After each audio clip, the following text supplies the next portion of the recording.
கிறிஸ்துவுக்குள் பிரியமான சகோதர சகோதரிகளே, தினம் ஒரு ஓமை என்கின்ற இந்த தியான பகுதிக்கு நான் உங்களை வாழ்த்தி அன்புடன் வரவேற்கிறேன். இந்த நாளிலும் காணாமல் போன ஆடு என்ற தலைப்பு குறித்து நாம் சிந்திக்கும்படியாக அழைக்கப்பட்டிருக்கும். அதற்கான ஆதார வசனங்கள் மத்தேயு 18ஆம் அதிகாரம் 11 14 வரை நான் வாசிக்கிறேன். மனுஷகுமாரன் கெட்டு போனதை இரட்சிக்க வந்தார். உங்களுக்கு எப்படி தோன்றுகிறது?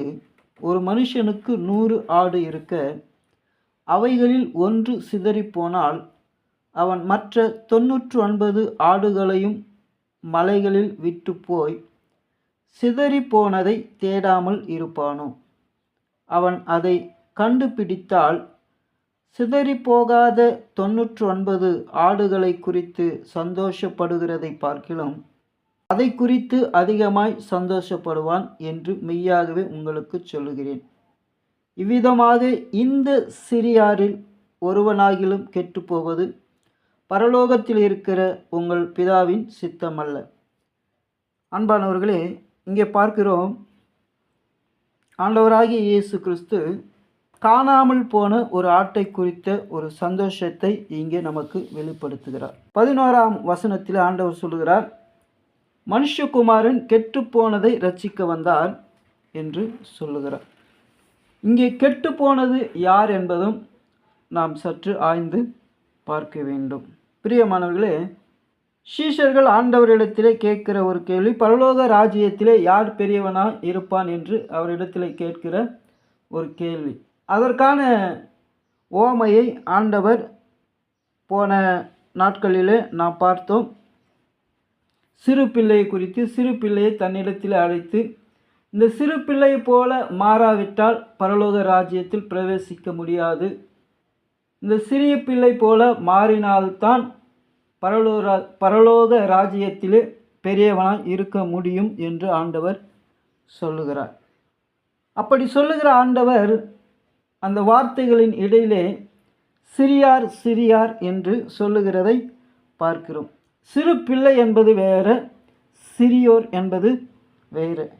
ஆனால் பிள்ளையை அழைத்து ஆண்டவர் நிறுத்தி, இந்த பிள்ளையை போல் நீங்கள் மாறுங்கள், அப்பொழுது பரலோக ராஜ்யத்துக்குள்ளே பிரவேசிப்பீர்கள் என்று சொல்லுகிறார்.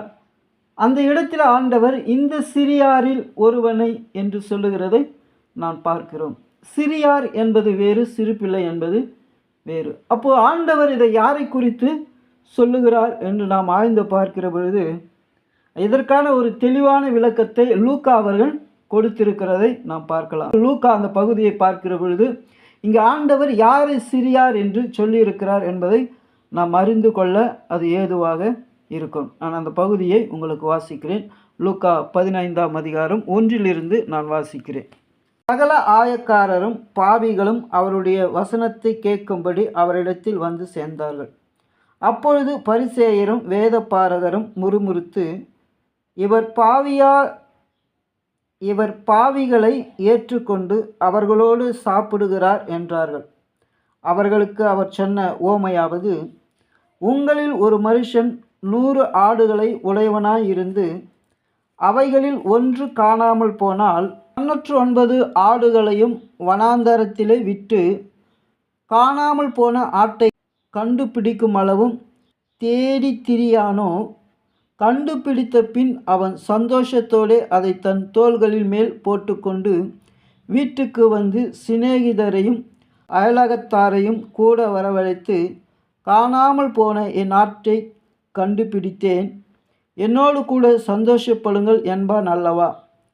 அதுபோல மனம் திரும்ப அவசியமில்லாத 99 நீதிமான்களை குறித்து சந்தோஷம் உண்டாகிறதை பார்க்கிலும் மனம் திரும்புகிற ஒரே பாவி நிமித்தம் பரலோகத்தில் மிகுந்த சந்தோஷம் உண்டாயிருக்கும் என்று உங்களுக்கு சொல்லுகிறேன். பிரியமானவர்களே, இந்த பகுதியை நாம் பார்க்கிறோம். இங்கே ஆண்டவர் சொல்லுகிறார், பரிசேயரும் வேத பாதகரும் ஆண்டவராகிய இயேசு கிறிஸ்து ஆயக்காரரோடும் பாவிகளோடும் உறவாடுகிறது அவர்களுக்கு பிடிக்கவில்லை. அப்படி அவர்கள் பாவியான மனிதர்களோடு தங்குகிறாரே என்று அவர்கள் முறுமுறுத்த பொழுதுதான் ஆண்டவர் சொல்லுகிறார், இங்கே மத்தேயுவிலே சொல்லப்பட்டது போல 11ஆம் வசனத்திலே மனுஷகுமாரன் கெட்டு போனதை இரட்சிக்க வந்தார் என்று சொல்லுகிறார். பிரியமானவர்களே, இந்த உலகத்திலே ஆண்டவர் சிறியார் என்று யாரை சொல்லுகிறார் என்று சொன்னால், ஆயக்காரரை போல பாவியான மனுஷர்களாய் இருக்கிற மனிதர்களை குறித்து அவர் சொல்லுகிறார். பரிசேயரும் வேத பாதகரும் இந்த உலகத்திலே உயர்ந்தவர்களாக காணப்படுகிறார்கள். அவர்களே பெரியவர்களாக காணப்படுகிறார்கள். அவர்கள் மத்தியிலே ஆயக்காரரும் மற்ற ஜனங்களும் பாவிகளாக காணப்படுகிறார்கள்.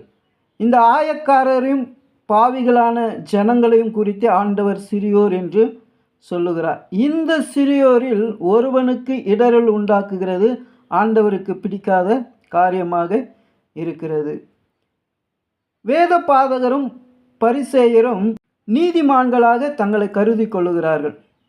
அப்படி நீதிமான்களாய் கருதி கொள்ளுகிற அவர்கள், தீர்க்கதரிசியாகிய இவர் நம்மோடு தான் உறவாட வேண்டும், ஆனால் இவர் பாவிகளோடும் ஆயக்காரரோடும் உறவாடி அவர்களோடு இவர் பேசுகிறாரு என்று அவர்கள் ஆண்டவரை கோபித்து கொள்ளுகிறார்கள். அப்போதுதான் ஆண்டவர் சொல்லுகிறார், பாவிகளை இரட்சிக்கவே கிறிஸ்து உலகத்தில் வந்தார் என்று சொல்லுகிறார். பிரியமானவர்களே, இந்த ஆயக்காரரும் பாவிகளும் தேவனுடைய ராஜ்யத்தை விட்டு பிரிந்து போனவர்களாக இருக்கிறார்கள்.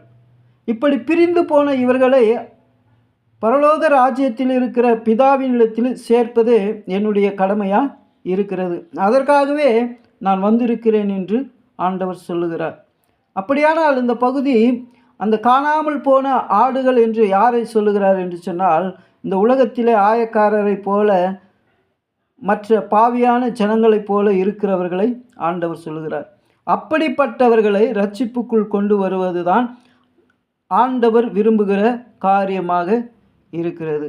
அப்போ இங்கே இந்த காணாமல் போன ஆடுகளை குறித்து ஆண்டவர் சொல்லுகிறது, இந்த உலகத்தில் இருக்கிற ஆயக்காரரை போல பாவியான மனுஷர்களை குறித்து சொல்லுகிறார். இந்த ஆயக்காரர்கள் ஜனங்களை ஏமாற்றி வட்டிக்கு வாங்கி சாப்பிடுகிறவர்கள்.